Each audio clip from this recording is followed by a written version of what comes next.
Ladies and gentlemen, boys and girls, we have one of the most unpredictable Zergs on the planet, spawning in the bottom left-hand corner of Cloud Kingdom here, representing Team Acer here, the Dreamhack round of 16. Can he level the series up 1-all in this game number 2? We'll find out in just a moment. He is, of course, Bly. And his illustrious opponent spawning in the top right position as the red Terran player, doing very, very well indeed, beating his opponents in game number 1, but he still has to close out this best of 3 series 2-0, or 2-1 if he wants to advance. Can he bring it home in this second game? We have Liquid Taeja. And I just noticed, is that a Monster Energy logo on that command center? Someone should be picking up on that. Oh, I could use one of those right about now. Welcome to the late morning if you happen to be in the UK, early afternoon in Europe, and if you're up in America, what are you doing? And thank you so much for tuning in. This is a pretty cool day of casting coming up. We have the rest of the round of 16 matches, still one best of 3 after this one. Before we pass over to the mainstream a little bit later on, we have got a barracks now coming down from Taeja in an awkward position between his natural expansion and his third base, once again trying to make Bly think that he might be getting proxied or that he might be going command center first. So let's see if that is going well. Yeah, we know it's 8:30 in Australia and it's totally chillax o'clock in Asia. You guys have it easy. Just kidding, of course. Thank you so much for tuning in. These games are actually pretty sick, and I hope you guys enjoy them just as much as I enjoy casting them. The drone spots the barracks immediately and thinks about attacking the SCV and then realizes, well, the barracks is almost complete anyway. Not too much is getting accomplished from this. I know that he is going for that barracks in that location, and that is good enough for me. And just goes ahead and scouts the main base, wanting to see if there is a second barracks on the way. There is not, though, and we're getting the orbital command quite early and no gas. So Bly is probably going to be thinking 1 Rax expand at this point once he verifies that he can't find a second Rax. And 400 minerals have gone down for Taeja. Will Bly spot the command center going down? He literally misses it by the smallest of possible margins as he moves out of the base as the first Marine decides to pop. The hatchery at his natural expansion location is about to come under fire as well from a scouting SCV and potentially a Marine, but the spawning pool is on the way. Bly is going to be perfectly fine going into this early game. Is the drone going to hang around at the watchtower for a bit? Nope, he is going straight home to mine. And we should be seeing some queens and some zerglings pop by momentarily. And Taeja, at this point, decides to move back just in case he runs into a wall of queens and zerglings. Very, very sensible thing to do. In the meantime, we have both gases being taken in the main base of Taeja. So this is a 1 Rax expand, but instead of going for barracks number 2 and 3 first, he's going for the double gas first. So he will have the flexibility on tech just a little bit early, and he will be getting those medevacs potentially slightly earlier than he otherwise would. And once again, Bly coming out with this interesting 8-ling push that we saw was so effective in the previous game against Taeja. Will he be able to make it work once again?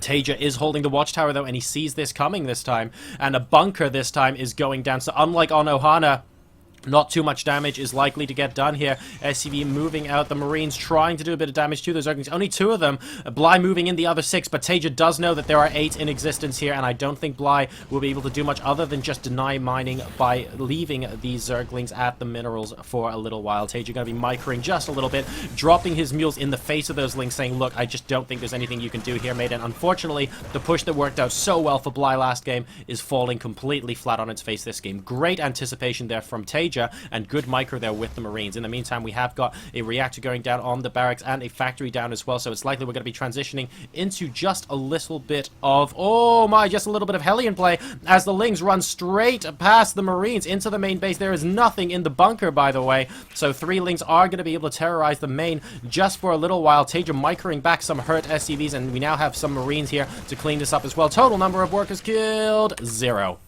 Really well played there from Taeja. Little bit of a slip up, allowing Bly into the main, but great micro on those SCVs in the mineral line mean that he loses exactly 0 workers in that exchange. In the meantime, both gases have been taken in the main base for Bly. A Roach Warren going down at the natural expansion as well. So we're going to be mixing Roaches into the mix, and it looks like Hellions are indeed the order of the day for our Terran player. We have the Tech Lab going down at the barracks alongside the Starport coming up as well. So we should be seeing, there we go, a Banshee follow-up to this. Hellion Banshee, of course, the order of the day as far as TVZ is concerned in a lot of the cases we see. We now have the third base going down for Taeja as well, feeling pretty confident that he has map control with these early Hellions, and as a result is going to be able to just keep Bly away from his base for the foreseeable future. Hellion Banshee very, very good at keeping that map control. So as a result, we should be seeing him fairly comfortably take his third, but then again, he now sees the Roaches, and all of a sudden he's going, well, Hellion's probably not the best unit against these Roaches at this moment in time. Let's see if we can crank out some Marauders. I like this from Taeja. You're going to be getting out Stim as well. And we have a couple more Banshees on the way, so he should be able to defend against this, but Bly looking like he wants to try another push. And in the meantime, the Hellion's going around the edge of these Roaches, trying to pick apart some reinforcements. The 3 Marines actually doing a lot more DPS than the Hellions could, and picks apart one of them. But here we go, Bly moving potentially straight into the main base. He's actually moving straight. Is he going to move straight up the ramp? No, he's just going to be hold fire. There's only one Marine in the bunker right now, so the bunker isn't actually that important. He's moving straight up into the main. Is Bly going to be able to do it with this push? We have got a Banshee out here from Taeja. He's going to be targeting down those Roaches as quickly as we can, but we have the Honey Badger Roaches here, ladies and gentlemen. They do not care. They do not give a flying fox about this potential attack from the Banshee. They just want to do as much damage as they possibly can, and we have Hellions here, ladies and gentlemen, in the natural expansion of Bly as well. There is carnage going on everywhere right now. A lot of drone barbecue being put on the Terran base, and more SCVs getting taken out here while the drones get roasted in the natural expansion. More Roaches coming out to defend against the Hellions. It looks like the main base is relatively intact for Bly, but so many SCVs have gone down in the main base. Zerglings at the third base location as well. The natural expansion is the only base that is currently mining, and these Roaches are doing a stellar job, but we now have double Banshee coming out, and what is the damage? Raising the supply depot because we can, in the face of those Roaches, and these Banshees will indeed clean them up, picking off the Marauder as well as the third base gets taken from Bly. So what on earth has gone on there, ladies and gentlemen? The third base has been forced to lift off there from Taeja. It's now in the main base. A great little poke there from Bly. Lots and lots of excellent unorthodox timings there, and the number of workers killed is 25 to 16. Both sides taking considerable damage there, but the worker supply is currently 34 to 30 in favor of Bly, with more units incoming, and oh dear, the Roaches are spotted by these 2 Banshees. I'm not sure he wants to go up there. I think those Banshees are enough DPS to dissuade the Roaches from going any further. We have got another small pack of Lings, though, and they're going to be running into the natural just as the Roaches are engaged. This is excellent timing here from Bly. Will he be able to get in? No, the Hellions do corner him off. Great play there, but now we have the Roaches coming back in as well. Is he going to be able to launch a 2-pronged attack against these SCVs? He's going to try and kill more and more workers. Hold position micro, I think, in the worker line, but the Hellions roasting those Lings very, very quickly indeed. The Roaches coming in for a little bit of follow-up damage. Only an extra worker killed, though. Not the most efficient engagement for our Zerg player there. And breathe. It looks like we're finally going to be getting a stage of calm here in this TVZ. Double armory coming up from Taeja, looking to go into very, very mech-heavy composition a little bit later on. Oh my goodness. 3 Banshees now coming in, and these really are going to be the problem. Bly used Zerglings and Roaches to great effect during that harassment period, but Taeja kept all the Banshees alive because obviously there was nothing in that army that could shoot up.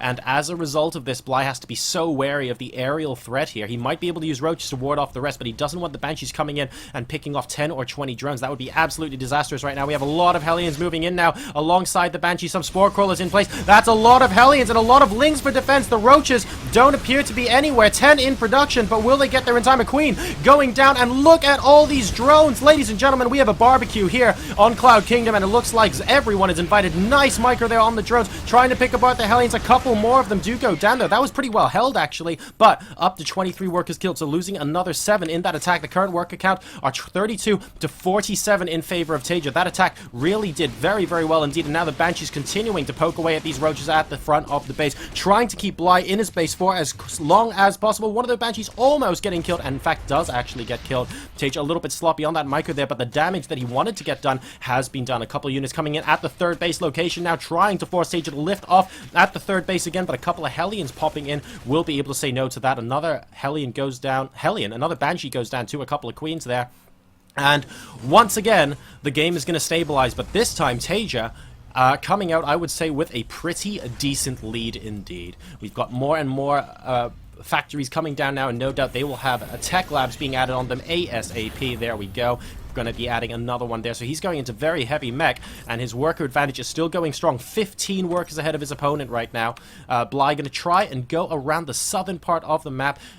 A, to check for hidden expansions, and B, potentially to go for some sort of flank a little bit later on against Liquid Taeja as more and more Hellions moving out towards this watchtower location. A little bit sloppy that this tower isn't taken by either player, actually. I would have liked to see Bly try and defend with that. Another Banshee going to be harassing inside the main base, although not too much is going to get done. There are 2 here with this attack, and another 6 Hellions are going to be going into the natural, and once again, Ling's defending. This could be problematic. Are the Banshees going to get called into action to try and pick off this Queen? Not quite yet, but will we see a drone barbecue? Here we go. 2 Queens on the way, and now going to be focusing down the Evolution Chamber. We have a counterattack from Bly going into the natural expansion here with a decent number of roaches. Is he going to be moving towards a 3rd base? He's sending a couple of roaches over there, but actually there are 4 Marauders able to take apart that attack. No problem whatsoever. The natural expansion actually getting picked apart here at the moment. Taeja not really reacting too well. He has got a tank, but that tank is looking awfully naked at the moment, and Bly doing a decent amount of damage. The Hellions here have been reduced to running away from the 3rd base, and these roaches are definitely being cost effective, but the 4 from the 3rd base location are able to clean this up. Number of workers killed 33 to 23 in favor of Bly at the moment. A decent amount of damage once again done over there, and now the 3rd base though is about to go down. There is not too much he can do to save this. He repelled the attack very, very well at the front of his natural expansion, but he didn't have enough roaches, and as a result can't really pursue. So the 3rd base is effectively forfeit. Those Hellions are going to get kited back. No point taking unnecessary damage from those Broodlings there. And we have a 3 base versus 2 base in favor of Taeja once more, and he's just slowly increasing his supply lead. Now up to a 40 supply lead and getting 3 more command centers up the top of the map. So he's presumably looking to max out very soon and potentially sacrifice some SCVs in an absolutely huge encounter. He can bring SCVs with this attack, and Thor drops, ladies and gentlemen. You thought you hadn't seen them in a while, but they are about to come in. Who said we don't give you entertainment here at Dreamhack? This is going to be rather interesting indeed. We have a counterattack once again coming out from Bly on the right-hand side of the map. We'll see how those roaches do as an Overlord slowly making its way into the natural expansion. Only Marauders and tanks being produced at the moment, but Taeja going to be pushing in. We do have Mutalisk, and amusingly, they're doing a tremendous job on everything except the Thor, which is absolutely demolishing them at the moment. The Mutalisk not quite in large enough numbers to deal with that one Thor at the moment. Gonna need to make a couple more, and the Queen's going down at the front as well. The DPS from these Marauders and tanks looking like it's gonna be absolutely huge. Bly coming in at the natural expansion, not quite able to get SCVs though, having to borrow one of those roaches, and a couple at the 3rd base location, but not doing anywhere close to the amount of damage you wanted to do. The natural expansion hatchery has just gone down. So many Marauders remain. Mana mules dropping, but they're actually gonna be repairing the Thor. Is it gonna be enough? No. So those mules aren't able to get it up, and actually, pardon me, those weren't mana mules at all. Trying to repair it, unable to do so, and now the Mutas are fulfilling the role that the Banshees did early in the game, where they are essentially killing off everything, but very, very slowly. Is the Spire going to go down here? These Marauders are on such low health. Oh my god, this is so close. 149 health on that Spire. You can't get closer than that. Wow, Taeja, though, on the other hand, did a lot of damage with that push. Bly is down to 67 supply, and we're getting 3 more orbital commands over here, so he's going to be able to remax a lot faster than his opponent. The income shows that Taeja is mining a lot more than Bly, because the hatch was taken out, and therefore the damage was done, and Taeja is continuing to increase his lead, but these Mutalisks might be able to get some damage done. There are no missile turrets up in the natural. If 20 or 30 SCVs can get killed at this point, maybe Bly will be able to squeeze himself back into the game. The working count is 56 to 42 in favor of Taeja at the moment, but no, Marines being mixed into this army composition, and those Mutas are going to go for walkies because there is no way they can attack into this, and they're trying, but there are Marines with this army composition. It's not just Marauders anymore. Bly, Taeja has adapted to it, and a decent number of the Mutas are immediately going to go down. 2 missile turrets now up at the 3rd base location, and this is looking pretty bleak for Bly. It could be a 2-0 here for Taeja.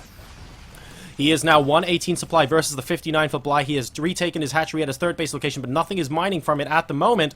His natural expansion is still there. He has a decent number of drones here that really needs to get transferred, but Taeja coming in for what is potentially a killing blow here. 131 supply to 71. He has Marines with this composition. He has Thors. The Mutas no longer have the effect that they had earlier on. He's just going to absolutely boss through the natural. GG, well played from Bly, and Liquid Taeja takes the series 2-0.